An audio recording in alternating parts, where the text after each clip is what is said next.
You hate government, one of them libertarian types, or maybe you just can't stand the president, gun grabbers, or warmongers. Me too. That's why I invented LibertyStickers.com. Well, Rick owns it now, and I didn't make up all of them, but still, if you're driving around and want to tell everyone else how wrong their politics are, there's only one place to go. LibertyStickers.com has got your bumper covered. Left, right, libertarian, empire, police, state, founders quotes, central banking. Yes, bumper stickers about central banking. Lots of them. And, well, everything that matters. LibertyStickers.com. Everyone else's stickers suck.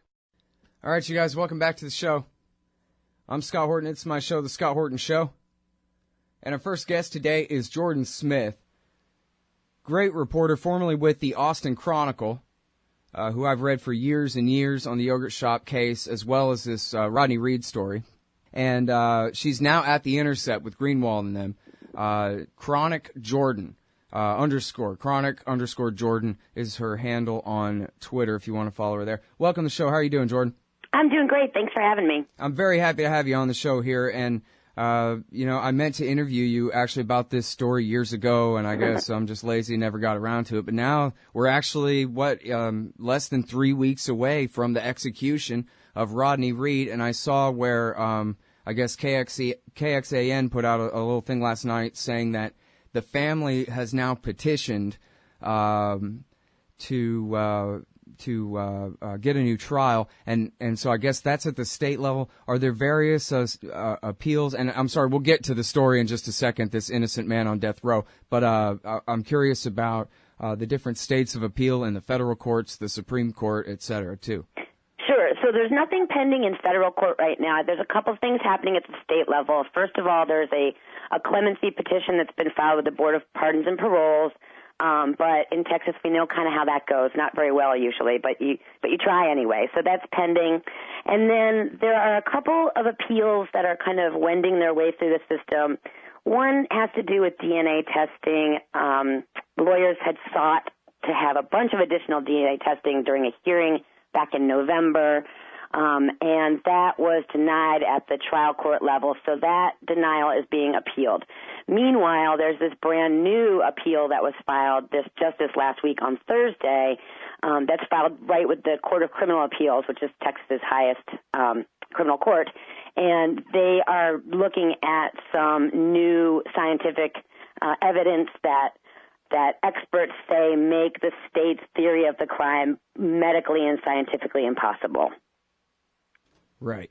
And then, so now it's been a little while since I took Texas government at community college here, but in the appeals, or I guess it depends on what kind of appeal at what kind of court, but mostly it's rigged where the defendant or the convict would have to prove that something was wrong with the process originally, not necessarily that there's a preponderance of evidence to believe now that they may be guilty or something, but they have to show that the judge did something wrong or the prosecution withheld some evidence from the defense that they should have known at trial or something like that. Is that not correct in this case? Well, generally speaking, that's the case. But for example, with the DNA, the DNA appeal and the new sort of forensic evidence appeal are a little bit different. They're both kind of taking advantage of relatively recent changes to Texas law that try to give more avenues for defendants to get back into court when things have changed. So, for example, the forensic science part is part of the changes that went into effect after Michael Morton's exoneration. Okay, so this is a way to, when science has changed, essentially, when we've evolved and we know now something that we would not necessarily have known in the past, or that wasn't available, that kind of wisdom or an expert to sort of determine that. When those things aren't available, it gives you a little lever to try to get back into court. So with this, they're saying, look, we have these really veteran medical examiners, and we also have the former Austin medical examiner who's kind of changed his story on this. It's backed up by some other really well-known guys, and we're going to try to use this valve for new involving science and get back into the courts. So there are some different ways to get back in, not necessarily, but you're right. Generally speaking, when you're on appeal, you're talking about defects in your trial that kind of offend constitutional principles. That's generally what's going on there. Okay, now, so I'm sorry for starting at the end of a long and complicated story, but I wanted to try to figure out what was going on with the court system. Sure. And, for starters here. And we will certainly work back around to this expert testimony that's now being recanted from the medical examiner. But I guess, for now, can you rewind and take us back to 1996 and tell us who is Rodney Reed and what is he doing on death row? Okay, yeah. So we'll give you this the summary here. It's just basically that on April 23rd of 1996, a 19-year-old named Stacey Stites, who lived in Giddings with her then-fiance, who was a rookie Giddings police officer. She's found murdered in a wooded area just about 10 miles outside of Bastrop. She was reported missing after she failed to show up that morning for a 3:30 a.m. shift at the Bastrop HEB. Now, the car she was driving, which belonged to her fiance, was found about, in Bastrop, about 10 miles from where her body was dumped. And they eventually found her body because a guy picking wildflowers kind of came across it. And so when her body was being inspected, they found, first of all, that there was semen DNA inside of her. And because of the way she was sort of found splayed in the woods, her pants, the zipper was broken, her pants had clearly been pulled down, her underwear was sort of bunched up.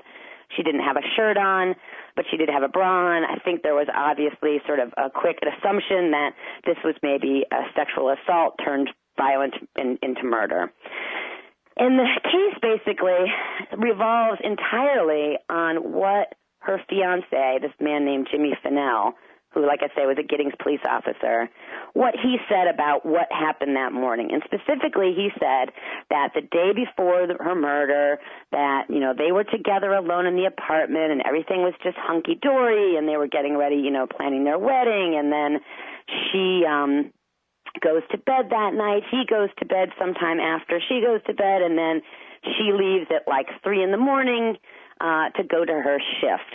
And that's, to drive about 30 miles, I guess, from Giddings to Bastrop. So the entire timeline for when Stites was murdered rests entirely on Fennell. The problem is they never actually searched the apartment. It's really become a huge problem in this case, is the cops never sought to search the apartment that the couple shared, even though it's clearly the last place that everybody knew she was alive. And so, there might be something there that you don't even know is there, or you might find evidence that would suggest that what Fennell said happened didn't happen. But suffice it to say, it goes unsolved for about a year until cops decided to compare the DNA that they had gotten from Stites to that of a man who was 29 years old at the time named Rodney Reed. His DNA had been collected in connection with another attempted sexual assault case that was eventually dropped. And there's a match. So the timeline with Fennell's timeline, and then they find the DNA, and they just kind of come up with this theory of the case, which has persisted to this day, that it's kind of problematic, and that is this. Stacey Stites is driving alone in Fennell's truck just after 3 a.m. from Giddings to Bastrop. Along the way, she is somehow overcome by Rodney Reed, who's on foot and without a weapon. He then kidnaps her, rapes her, dumps her in the woods, drives the car back to Bastrop, dumps it behind the high school, and then goes home. And that is the entire theory of the case. Now, when Reed was first arrested, he claimed that he did not know Stites, and he only knew, what he'd heard on the news about the murder. And eventually, he changed that, not too long, actually, after being arrested, and said, look, I did know her. In fact, we were having an affair, and basically he was afraid to say anything because she was married. He's a black man. She was a young white woman who was also happened to be engaged to a white cop. All right, now, hardy har, a likely story. But we got to take this break. All Music's right. playing. 2 clarifications there. Giddings and Bastrop, audience, these are towns east of Austin, Texas, small towns east of Austin. And HEB, that's the grocery store where she worked. That's just a Texas thing. Hold it right there. It's Jordan Smith, the great Jordan Smith, now at the Intercept on the false prosecution of Rodney Reed sitting on Texas death row. Hey, y'all, Scott Horton here for WallStreetWindow.com. Mike Swanson knows his stuff. He made a killing running his own hedge fund and always gets out of the stock market before the government-generated bubbles pop, which is, by the way, what he's doing right now, selling all his stocks and betting on gold and commodities. Sign up at WallStreetWindow.com and get real-time updates from Mike on all his market moves. It's hard to know how to protect your savings and earn a good return in an economy like this. Mike Swanson can help. Follow along on paper and see for yourself. WallStreetWindow.com. All right, guys, welcome back. I'm Scott Horton. I'm talking with Jordan Smith, formerly with the Austin Chronicle. Did a lot of great work there for many years on the yogurt shop murders case, as well as this case, Rodney Reed sitting on death row for the murder of Stacey Stites. And sorry about the heartbreak there. They do interrupt, Jordan. But so what we have here is we have a young lady who was murdered and apparently raped, and we have the DNA of the suspect, and yet you seem to think there's a bunch of reasonable doubt here. How's that? Well, I think there's always been problems. The state's theory of the crime really, to be quite honest, makes no sense to me. As a woman, I just don't, it's very hard to figure out how you're driving down a highway and get overtaken by a man on foot. I don't get that. I never have. There's other things about the scene, too, that are disturbing. Her fingernails are cut sort of to the quick. That didn't make sense to me. She's about to get married. She also works with food. I don't get that. And, obviously they couldn't get any sort of DNA or anything from under the fingernails. And really, the idea that Rodney was having an affair or relationship with Stacey was never vetted by the cops in any meaningful way, and neither was Jimmy Finnell, the fiancé. And as it turns out, he has quite a disturbing pattern of sexual assault and stalking of women and of being very violent with minorities. And these were things that actually had begun, the pattern had begun before Stites was even murdered, and continued well on after she was murdered, even during Rodney's trial. And none of this stuff was ever discovered by the defense, and none of it was ever raised by the police. It's just sort of a shocking lack of investigation. And the thing is now, it looks far more likely that Finnell could have had something to do with this or is actually responsible for the murder and not Rodney. And that kind of brings us up to what the new appeal is. Okay, go ahead. So Finnell, as I said that he was alone with her the night before she was murdered. Now, in the new appeal, you have three of the literally best-known, most renowned forensic pathologists in the country who've all reviewed crime scene videos and pictures and the autopsy and all these sort of official case documents, and all agree that not only was Stites murdered hours before the state says so, which is like shortly after 3 a.m. is when they say she was killed. They say that she was probably likely murdered well before midnight and was actually just dumped in the woods. Now, if that's the case, then that means that Finnell did it because he, by his own words, was the only one with her before midnight, the night before she was killed. And they say that they can tell this by looking at the way blood has pooled in Stites' body post-mortem. So, after we die, our blood obviously is no longer circulating, and so it kind of follows gravity and moves to the lowest points in the body. And although she was found on her back, there was distinct, lividity looks a lot like bruising, like sort of deep bruises. So there was that sort of deep lividity all over her chest, and on her face, and on part of her arm that was actually facing up when they found her in the woods. So this whole part of her body is purple, which means that she was actually killed at least 4 hours before they said, because it takes about 4 hours for lividity to set. And she was then kept in a position where she was basically slumped forward with her head down and then dumped in the woods on her back. Mm-hmm. So there was lividity on her back because she'd been outside for a long time, but that stuff on the front was still there, and that's how they get this new timeline. So it's pretty, it's just a scientific fact of decomposition, basically. Mm-hmm. That stuff does not change, Right, better than just a reasonable doubt there. That sounds beyond it. Certainly. That's in fact exactly how one of the medical examiners put it, a guy named Michael Bodden, who's probably fairly well known, and he used to be the chief medical examiner in New York City, and in his affidavit, he concluded not only that, science says that this is the way things work, but that he is beyond beyond his reasonable medical certainty that Reed is actually innocent of this crime. Mm-hmm.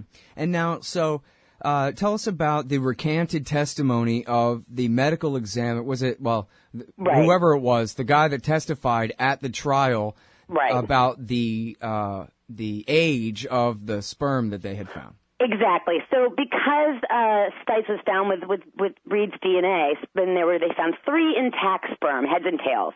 So at trial, the former Austin medical examiner, a guy named Roberto Bayardo, testified as well as along with a crime scene analyst, and basically said that sperm cannot last intact inside the vagina for more than 24 hours. And Bayardo kind of went along with this idea that Stites was killed at some point after 3 a.m. He's since recanted that. He said basically that was wrong and that he never kind of meant to even, say that was the case. And so that kind of piggybacks to the other stuff. The reality is, and this is what the pathologists say now too, is if they'd had sex, sometime just before she was murdered, you would expect to see a lot more than 3 sperm, basically. So the fact that all they could find was 3 actually further bolsters Reed's story that the sex they'd had been several days before. Well, and if I remember right from the last thing that you wrote about this, well, I don't know if I read this in the Chronicle or not, but I believe it was that there are other experts in literature and the journals, et cetera, that explicitly refute the idea that the tails must have had to have broken off after 24 hours, that is just not correct. Absolutely. You're absolutely right that it's scientifically inaccurate to say that's the case. So you got 2 things going on. Number one, it's documented that you can find intact sperm for days later.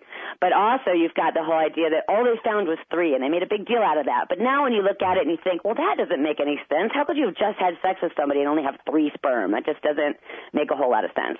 So, all these things together, and it's taken so many years for all of these sort of pieces of information to kind of come together, and now we have a much broader picture of what might have happened to Miss Stites. Well, now, how many, I want to ask you about Jimmy Finnell more in a minute, but how many people can confirm that, and maybe could back then and now, if the numbers are different, can confirm that Rodney Reed was in fact having an affair with this woman, rather than that's just his made-up alibi after the fact, which is what any rapist murderer would say, right? Sure. Of course, that's why. Right? Oh, yeah, we were having an affair. Yeah. So at the time, there were a number of people, but, not many of them were called at trial. In fact, all but 2 witnesses. And he had quite a number of witnesses who said that they knew of the affair. The problem was that in the defense's estimation is there was some credibility problems with some of them because some had criminal records and this and that and the other thing. And I think part of it also is that a lot of people were people who were related to him or very close friends of the family. I don't think that necessarily makes them not credible because, if you're doing something that's very secret, the only people that are likely to know about it are people very close to you, and that would be sort of your family. But more to the point is that the cops never even went and looked to confirm or deny this whole relationship. And so now we have, for example, there are 2 new people who've come forward. They both worked with Stites at the grocery store, and both say they were never questioned by police about the murders, but had they been, they would have told them what they knew, and that they both gave details of seeing Rodney and Stacey together at the grocery store, sort of behaving affectionately, and I think those witnesses really they don't have the same credibility problems that others might have. You quote the one in your piece at the Intercept today. You quote the one, or I don't know if it's a direct quote, but you have her saying that Stites had explained to her that I'm having an affair with this guy. Right, exactly. She did over lunch in a break room, said that she was having an affair with this black guy named Rodney and that she didn't know what would happen if her fiancé found out. Mm-hmm. The other coworker kind of said that he had seen the 2 of them together and that she always seemed really happy when Rodney was around, but that she behaved far differently when Jimmy would come by the grocery store, that she actually would run and hide to avoid talking to him. Okay, and now, why might that be? Can you tell us anything in the last couple of minutes here that we might need to know about Jimmy Finnell? Well, Jimmy Finnell Fennell has a sort of a disturbing pattern of menacing, stalking, and in fact raping at least one woman while on duty as a cop, and that didn't come out until 2008. Yeah, but you didn't just say the word right allegedly. Now. You just said raping. How can you be so sure? He's in prison right now for doing it. Oh, okay. Just making sure. He raped a woman while he was working as a Georgetown cop, which is a town just north of Austin. And he raped her while he was on duty. He put her on the back of his car. He put his gun next to her head. He raped her, and he's in prison for that now. And it turns out, because of this situation that happened back in 2007 and was prosecuted in 2008, a number of other women kind of came out of the woodwork and said they'd been menaced by him and threatened with assault and all sorts of things. So there's a really sort of disturbing picture of what Fennell is like in the world. Hey, Jordan, listen, this is heroic work that you have been doing on this case for years now. Thank you, and thank you for coming on my show. Thanks for having me. I appreciate it. All right, y'all, that's Jordan Smith. She's formerly at the Austin Chronicle, read all that stuff, and now at the Intercept. She's got a brand new one today on this. Hey, y'all, Scott Horton here. Are you a libertarian and or peacenik? Live in North America? If you want, you could hire me to come and give a speech to your group. I'm good on the terror war and intervention, civil liberty stuff, blaming Woodrow Wilson for everything bad in the world, Iran, central banking, political realignment, and, well, you know, everything. I can teach markets to liberals and peace to the right. Just watch me. Check out scotthorton.org/speeches for some examples and email me, scott@scotthorton.org for more information. See you there. Hey, all, Scott here. If you're like me, you need coffee. Lots of it. And you probably prefer it tastes good, too. Well, let me tell you about Darren's Coffee Company at darrenscoffee.com. Darren Marion is a natural entrepreneur who decided to leave his corporate job and strike out on his own, making great coffee. And Darren's Coffee is now delivering right to your door. Darren gets his beans direct from farmers around the world. All specialty, premium grade with no filler. Hey, the man just wants everyone to have a chance to taste this great coffee. darrenscoffee.com. Use promo code Scott and you get free shipping. darrenscoffee.com. Hey, I'm Scott Horton here for The Future of Freedom, the monthly journal of the Future Freedom Foundation at fff.org/subscribe. Since 1989, FFF has been pushing an uncompromising moral and economic case for peace, individual liberty, and free markets. Sign up now for The Future Freedom, featuring founder and president Jacob Hornberger, as well as Sheldon Richmond, James Bovard, Anthony Gregory, Wendy McElroy, and many more. It's just $25 a year for the print edition, $15 per year to read it online. That's fff.org/subscribe. And tell them Scott sent you.